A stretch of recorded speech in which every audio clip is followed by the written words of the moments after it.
हिजो गृहमन्त्रीज्यूले पत्रकार सम्मेलनको आयोजना गर्नुभयो र त्यसमा हामी पार्टी र पार्टीको सभापतिसँग सम्बन्धित केही बुदाहरू बोल्नु भएको छ। त्यसको बारेमा हाम्रो सरोकार छ, त्यो बारेमा हामी बोल्न चाहन्छौँ। र यो छोटकरीमा बोलिसकेपछि आज सङ्घीय सदनमा वर्तमान सरकारको तर्फबाट माननीय अर्थमन्त्रीज्यूले आर्थिक वर्ष 2082-83 को लागि जुन बजेट प्रस्तुत गर्नुभएको छ त्यसको बारेमा हाम्रो पार्टीको तर्फबाट हाम्रो पार्टीको उपसभापति माननीय डाक्टर स्वर्णिम वाग्लेज्यूले हाम्रो पार्टीको तर्फबाट अभिव्यक्ति दिनुहुन्। पहिलो कुरा, आज हामीले आजको बैठक सरल रूपमा सहज रूपमा जान दियौँ, किनकि एउटा राजनीतिक रूपमा संवैधानिक प्रक्रियाप्रति राजनीतिक सुझबुझ देखाउन आवश्यक हुन्छ। हामीले उठाइराखेको मुद्दा कानुन सुशासन, यो जनताको जनसरोकार र राजनीतिक मुद्दा हो। तर आज संवैधानिक प्रक्रियालाई हामी व्यवधान गर्न चाहँदैनथ्यौँ। त्यसै पनि हाम्रो देशप्रति विभिन्न ग्रे लिस्ट लगायत विभिन्न प्रश्नहरू रहेको अवस्थामा हामी अर्को व्यवधान खडा गर्न चाहँदैनथ्यौँ। त्यसैले गर्दा राजनीतिक रूपमा हामीले एउटा सुझबुझ देखायौँ यो। तर आगामी बैठकदेखि फेरि पनि हामी सामान्य रूपमा प्रस्तुत नहुने निष्कर्षमा छौँ। जबसम्म तीनवटा जुन माग छ यसको बारेमा स्वयं प्रधानमन्त्रीज्यू आएर बोल्नुपर्छ। यो जुन प्रश्न उठेको छ जुन भिजिट भिसाको, त्यसमा गृहमन्त्रीज्यूको संलग्नताको यथेष्ट प्रमाणहरू हामीले सङ्कलन गरेका छौँ, जुन आगामी बैठकमा हामी प्रस्तुत गर्नेछौँ।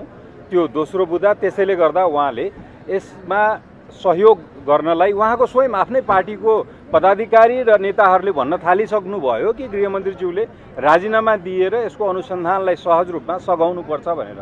त्यो दोस्रो भयो र यसको अनुसन्धान गर्नको लागि एउटा न्यायिक छानबिन समिति बन्नुपर्छ भन्ने हाम्रो यो तीनवटा माग लिएर 20 गतेदेखि हामी फेरि सामान्य रूपमा प्रस्तुत हुने छैनौँ।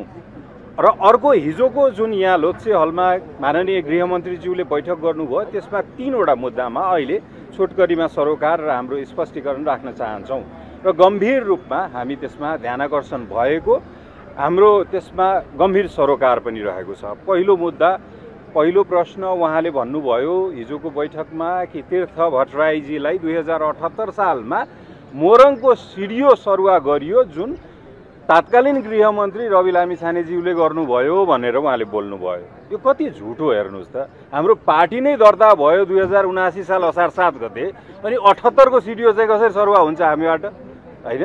त्यसरी उहाँ अलि कस्तो सजिलै झुटो बोलिदिनु भयो। हामीले त 2079 साल पुस 7 गते आएर यो सदनमा सांसदको शपथ नै लिएको, 78 को सरुवा हामी कसरी गर्छौँ? एउटा कुरा। दोस्रो कुरा चाहिँ उहाँले नै गृहमन्त्रीज्यूले नै सरुवा गराउनु भएको थियो, उहाँको गृह मन्त्रालयमा रवि लामिछानेले नै त्यो जिम्मेवारीमा राख्नु भएको थियो भनेर उहाँले अर्को कुरा भन्नुभएको छ, जसमा गृहमन्त्री रवि लामिछानेज्यू हुँदै गर्दा तीर्थ भट्टराईज्यू गृह मन्त्रालयमा कसुरजन्य सम्पत्ति व्यवस्थापन विभागको जिम्मेवारीमा हुनुहुन्थ्यो, उहाँ अहिलेको जिम्मेवारीमा हुनुहुन्थेन। त्यो दोस्रो कुरा। र यो लगायत अर्को कुरा, उहाँले चाहिँ गृहमन्त्रीज्यू रहँदै गर्दा रवि लामिछानेज्यू प्रति केही कसुरहरू, केही उजुरीहरू दर्ता भएको थियो भनेर उहाँले भन्नुभयो। तर त्यो उजुरी दर्ता भएको थिएन। उत्तम भट्टराईजी, अनुप भट्टराईजी एकजना लयरले एउटा उजुरी छ भनेर भन्दै गर्दा त्यो 2081-124 को पत्र अनुसार भनेर त्यो सर्वोच्च अदालतले कुनै पनि उजुरी देखिएको छैन भनेर त्यो न्यायाधीश सपना प्रधान मल्लको इजलासले स्पष्टीकरण नै दिएको छ कि त्यो बेलामा कुनै पनि उजुरी देखिएको छैन है भनेर। त्यसैले गर्दा उहाँले पत्रकार सम्मेलन दौरान जुन लगाउनु भएको तीनवटा आक्षेप छ त्यो प्रति हाम्रो आपत्ति छ र हाम्रो जवाफ तपाईहरूको अगाडि हामीले राखिहाल्यौँ कि तीनवटै सफेद झुट, त्यति सहज तरिकाले त्यति गम्भीर झुटो बोलेर जानुभयो। 79 को पुसमा आएको पार्टी सदनमा 78 को सिडिओ सरुवा चाहिँ हामीले कसरी गऱ्यौँ?